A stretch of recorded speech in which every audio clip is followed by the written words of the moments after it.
Hello and welcome to the channel.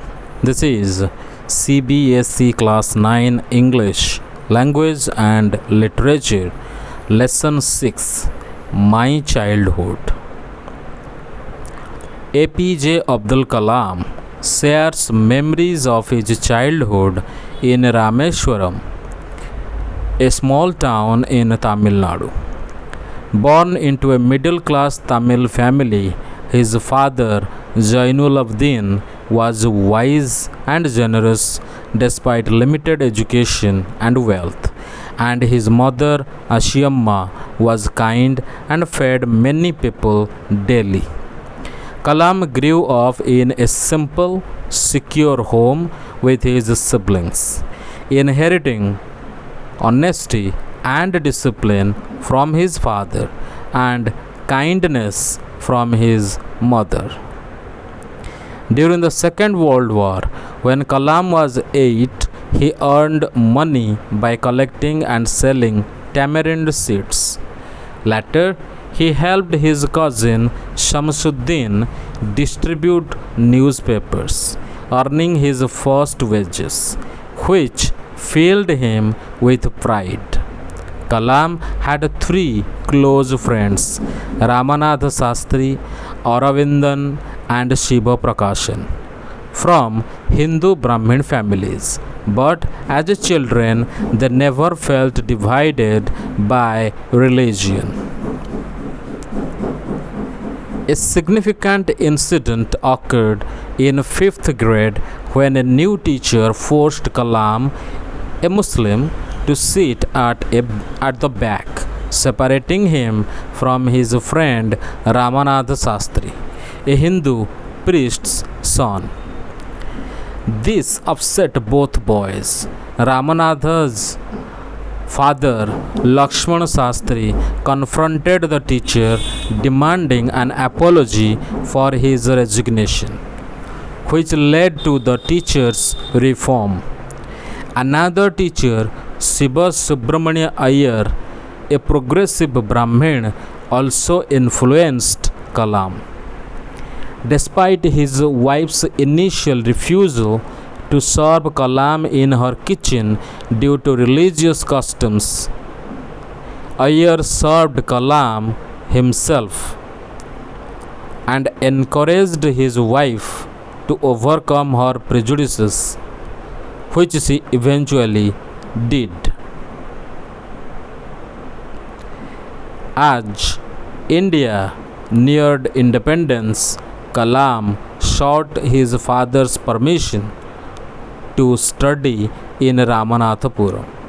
His father supported his decision, quoting Khalil Gibran to emphasize that children must grow independently. Kalam's childhood taught him values of unity, equality, and determination despite societal barriers.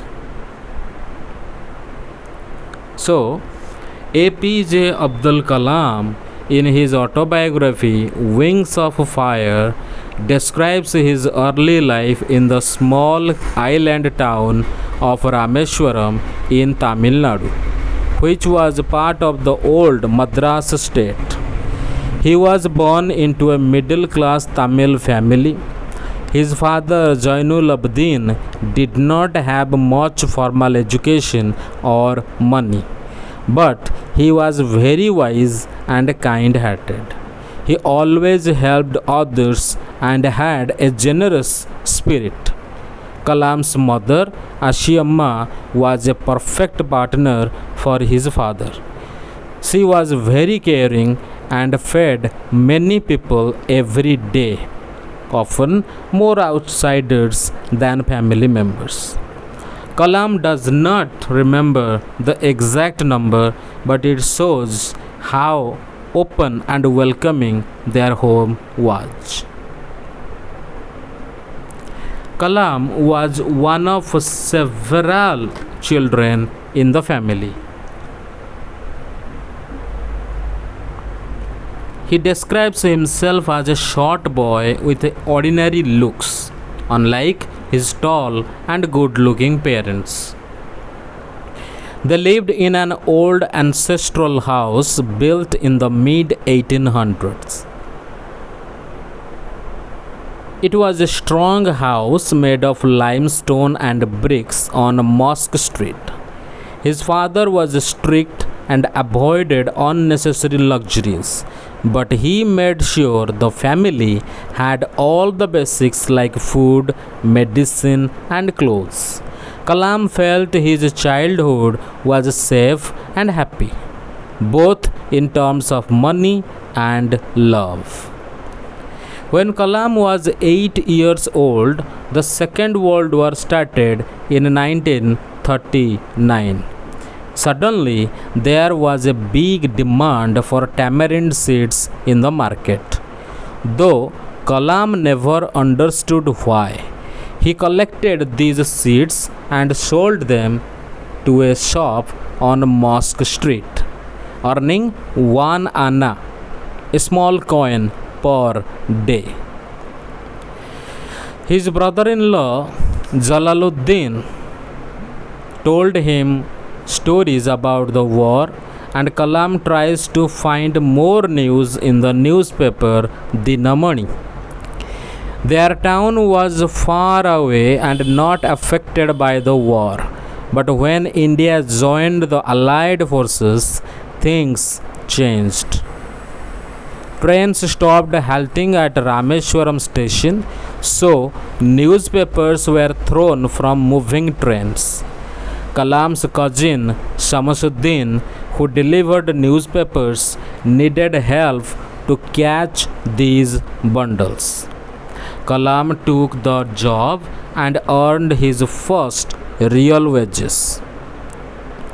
Even after 50 years, he remembered the proud feeling of making his own money.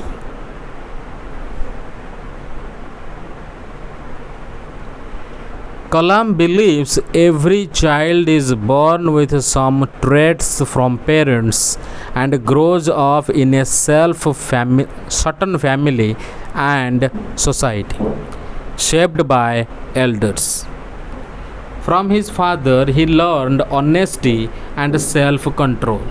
From his mother, he got faith in goodness and kindness, just like his three brothers and one sister. In childhood, Kalam had three best friends, Ramanatha Sastri, Aravindan, and Shiva Prakashan. They all came from strict Hindu Brahmin families, but as kids, they never noticed religious differences. Ramanatha was the son of a high priest of Rameswaram temple and later became the priest himself. Aravindan arranged transport for pilgrims, and Shiva Prakashan worked as a caterer for Southern Railways.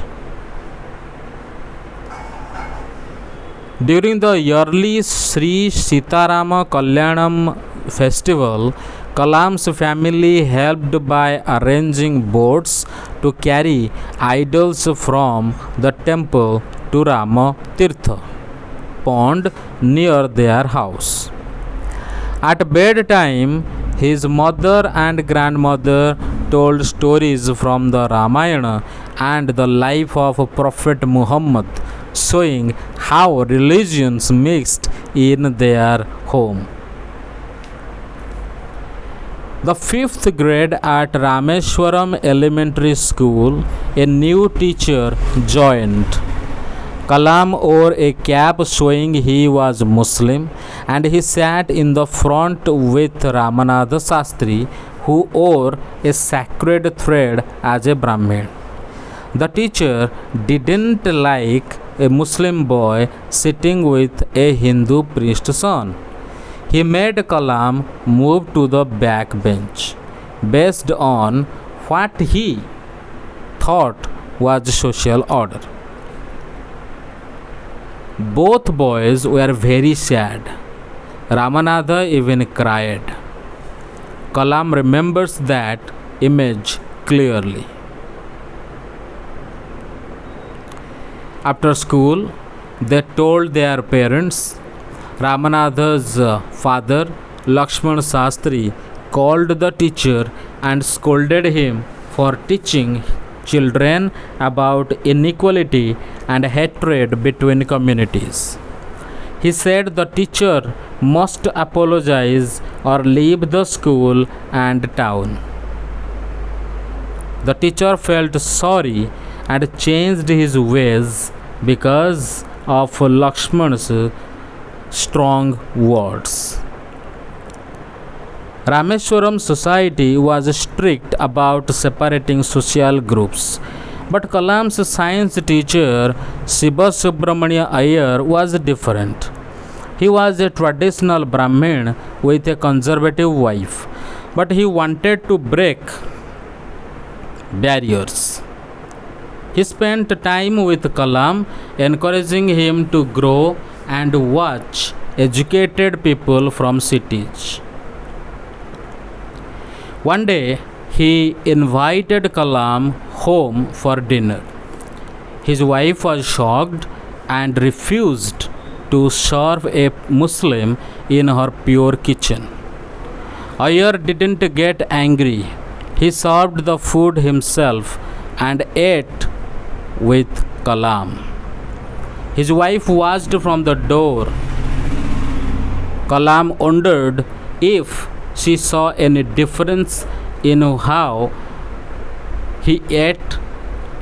Before leaving, Iyer invited him again and next week and said problems like this happen when changing old ways. The next time, his wife served Kalam in the kitchen herself, showing she had changed. The war ended and India was about to become free. Gandhiji said Indians would build their own country and everyone was hopeful. Kalam asked his father to let him study in Ramanathapuram, district headquarters. His father agreed, saying Kalam needed to live to grow like a seagull flying alone. To his worried mother, he quoted Khalil Gibran, "Your child are not your children. Your children are not your children. They are the sons and daughters of life's longing for itself. They come through you, but not from you. You may give them your love, but not your thoughts, for they have their own thoughts." So this story shows Kalam's simple, value-filled childhood free from religious divides, and how teachers and family shaped him to fight prejudice and chase dreams. Thank you very much. Please like, share and subscribe to our channel and to the video. Thank you.